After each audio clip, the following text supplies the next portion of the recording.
Olá, bem-vindo a mais um vídeo aqui no canal. Hoje eu vou falar sobre um tema que os meus seguidores, os inscritos aqui no YouTube, me pedem muito, que é sobre concisão. Como ser conciso? Como tornar a nossa escrita concisa, hein? Para a escrita das peças. Tema muito importante. Depois da vinheta a gente começa.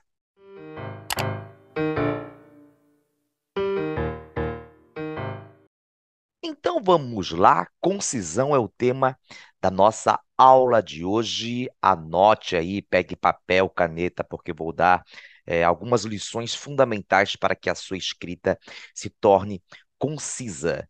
E veja que eu falei para que a sua escrita se torne concisa. Eu falo isso porque a gente tende a pensar que nós somos prolixos ou concisos, né? Mas, na verdade, a concisão ou a prolixidade são características da escrita, não nossa.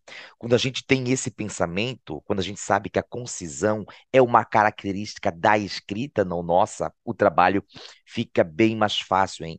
A gente consegue enfrentar esse drama aí da prolixidade de maneira mais fácil. Daqui a pouquinho eu falo mais sobre isso. Vou lá, compartilhar um slide com você agora para a gente começar a nossa aula. Primeiro, ah, a falta de concisão provoca tensão cognitiva, né? O que que é tensão cognitiva? É aquele cansaço mental no leitor. Basta você se imaginar como um assessor que está lendo a peça, analisando a peça de um advogado. Quando ele pega uma peça gigantesca, por exemplo, 100 páginas, ele já fica o quê? Com esgotamento mental antes mesmo de ler a sua peça. Isso pode atrapalhar no processo, né, de convencimento. Você deve convencer, você advogado, advogada, deve convencer o assessor, né, que está ali lendo a sua peça. Como é que você vai convencê-lo se você escreve um texto aí gigantesco? Não estou dizendo aqui que peças de advogados não possam ser escritas aí com várias páginas, né? Até porque nem sempre uma peça aí com 100 páginas é prolixa. Não, uma peça pode ter 100 páginas e ser concisa. Outra pode ter apenas 3 páginas e ser prolixa, tá? Mas assim, o que eu falo é fazer, é não redigir, né? De forma desnecessária, né? Um número grande de páginas, porque isso atrapalhará no convencimento. Tá legal? Agora, que o advogado pode escrever quantas páginas forem necessárias, isso é um fato, não há aí um limite para o advogado escrever, não. Olha lá, no segundo tópico, né, como eu já adiantei, concisão é qualidade da escrita, não do escritor. Vou explicar melhor isso agora. Quando você tem isso, que concisão é qualidade da escrita, não do escritor, você joga o foco para a escrita. Você joga o foco para a revisão da peça. Primeiro você escreverá a peça. Depois, na revisão, você a tornará concisa. Você tornará a sua escrita concisa. É a escrita que é concisa, não você. Olha, você pode ser prolixa à vontade. Aqui que está o ponto. Mas a sua escrita não. A sua escrita deve ser concisa. E é na revisão da peça que você tornará a escrita concisa. Pegou o ponto? E para isso, nesta aula aqui, eu vou dar algumas lições para você, umas lições especiais. Ó, ser conciso, né? Ter a escrita concisa não significa ser lacônico, né? Ser conciso significa escrever apenas o fundamental para a compreensão da sua peça, tá? É aquela história, né?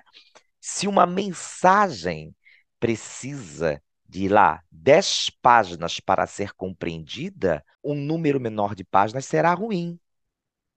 Agora, se uma mensagem pode ser compreendida em 3 páginas, um número maior de páginas também será ruim. Então, o lance é escrever apenas o que é necessário. A partir de agora, vou dar umas lições aí para você, de forma a tornar a escrita das peças concisa, tá? Bom, uma técnica simples e eficiente para alcançar a concisão é eliminar, gente. Na revisão, é eliminar tudo que pode ser eliminado.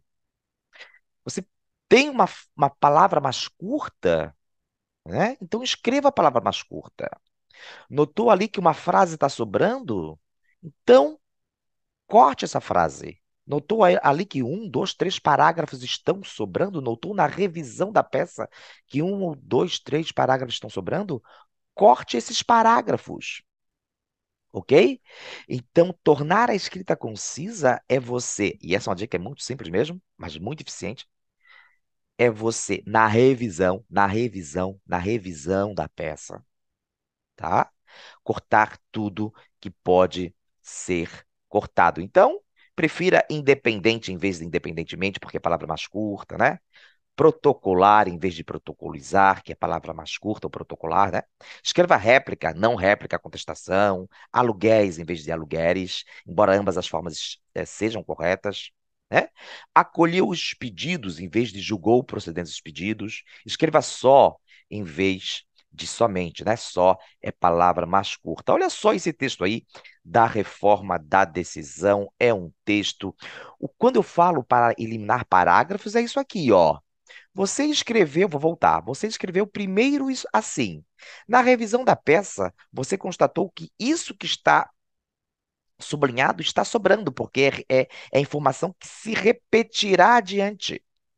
Se você pausar o vídeo e ler o texto todo, você observará que realmente esse segundo parágrafo aí está sobrando. Aliás, faça isso mesmo, pause o vídeo agora e leia o texto, né? Veja como, de fato, esse segundo parágrafo está sobrando.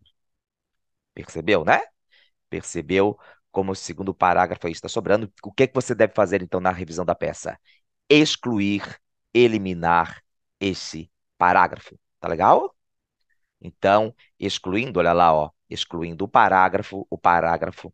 excluindo aquele parágrafo, o texto ficará assim. E é assim mesmo, é?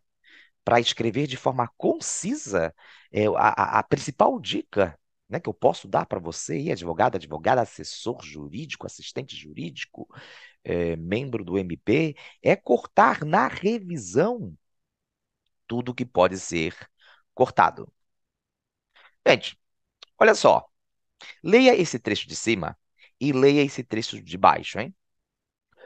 O trecho de cima, eu repito, CPC, CPC, CPC, entre parênteses. Isso não é necessário. É isso que torna o texto prolixo. Acredite você ou não, né?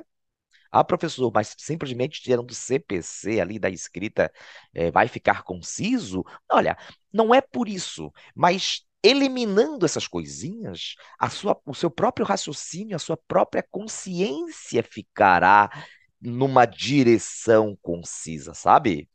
Então, não é simplesmente numa peça de 10 páginas que você excluindo aí, no caso, os CPCs entre parênteses, que por si só tornará a peça concisa, mas é o seu raciocínio ao fazer isso que buscará excluir tudo que não faz falta no texto. E assim, no fim, a sua peça se tornará concisa, ok? Gente, você escreverá o seu texto e na revisão da peça, de novo, hein, vai excluir tudo que que não faz falta para o texto. Vejam aí, ó, veja essas frases aí. Olha só na parte em negrito. Veja que isso que está em negrito não faz falta nenhuma. Dê uma olhada. Isso que está em negrito não faz falta nenhuma. E o que é que você fará então? Vai eliminar. Daí você é obrigado, obrigada a eliminar isso. É isso mesmo. E assim, essas coisinhas que tornarão, né, o seu texto conciso. Ó, outros exemplos para você, ó. Né? Percebeu? As testemunhas ouvidas apresentaram. Não, as testemunhas apresentaram. Tira lá essas ouvidas. Vamos continuar, mas antes eu quero que você se inscreva aqui no meu canal, hein? deixe o like no vídeo, porque isso para mim é muito importante. E deixem também, gente, comentários aqui no vídeo. Eu gosto de ler comentários. Tá certo? Continuando aqui, então. Então, isso aí não está conciso, né? Esse tipo de escrita não é concisa. Ó, outra coisa, uma dica bem legal, isso também parece que é mentira, né? Parece que não resolve, mas resolve sim. O que que você fará? Você, enquanto eu vou falando aqui, vai lendo aí essas frases e veja como esses artigos definidos aí, né, em negrito sublinhado, são desnecessários. Você escreverá a peça, daí, lá na revisão da peça, você botará, né, Ctrl F ou Ctrl L para localizar artigos definidos, né? Né? O, as, os. Veja se eles não são desnecessários, né? Se eles forem desnecessários para a compreensão da mensagem, você deve excluí-los. Todos esses artigos que vocês estão vendo aí são desnecessários para a compreensão da mensagem. Daí você vai fazer o quê? Excluí-los. Exatamente. Ó, mesma coisa você fará com os artigos indefinidos. Geralmente, artigos definidos, como eu escrevi ali, ó, são pragas ainda maiores. Você irá excluí-los, claro, quando você perceber que eles estão sobrando ali na estrutura frasal. Olha lá, ó, uns meses depois a sentença foi proferida. Não, meses depois a sentença foi proferida. Ó, foi apreendida uma grande quantidade de dinheiro. Não, foi apreendida grande. O uma está sobrando. Se você sentir na revisão da peça que esse uma, né? O a, como eu disse anteriormente, estão sobrando, elimine-os, tá legal? Possessivos é a mesma coisa. Vamos ler aquela primeira frase lá? Vamos ler? Recurso prejudicado é aquele que perdeu o seu objeto. Não, esse seu está sobrando. Recurso prejudicado é aquele que perdeu o objeto. Se você sentir que o seu, sua, ali, se você sentir na revisão da peça, você tornará, vou repetir aqui, hein? Você tornará a sua peça concisa aplicando isso que eu estou falando na revisão da peça, tá?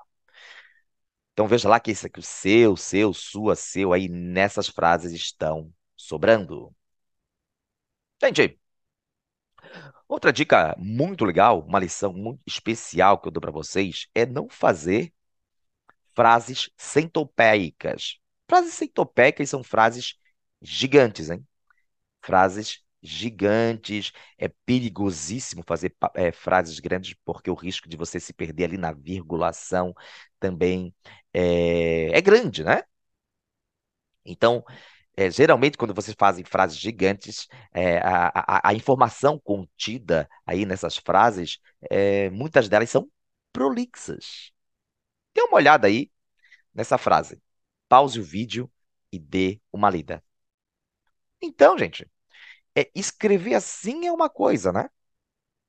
Olha só como você fará aquela frase anterior, né? Você reestruturará, você redigirá, corrigirá a frase anterior. Vou até voltar aqui, ó. Uma coisa é escrever assim. Na revisão da peça, você viu aí que está sobrando, né? Estão sobrando informações, enfim. Você mudará e fará assim, muito mais conciso. Ó, outro exemplo, hein? Embora executado, ora apelante ainda na fase cognitiva, nos autos tal, no julgamento do agravo interno de decisão monocrática, preferido cansa até. Pausa o vídeo de novo e dê uma lida. Não cansa? Claro que cansa, gente. Em vez disso, você escreverá assim, ó.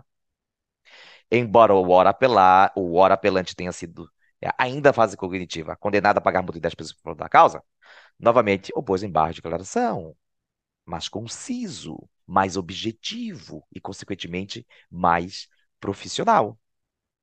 Gente, um aspecto que eu encontro muito na redação das peças jurídicas é informação repetida.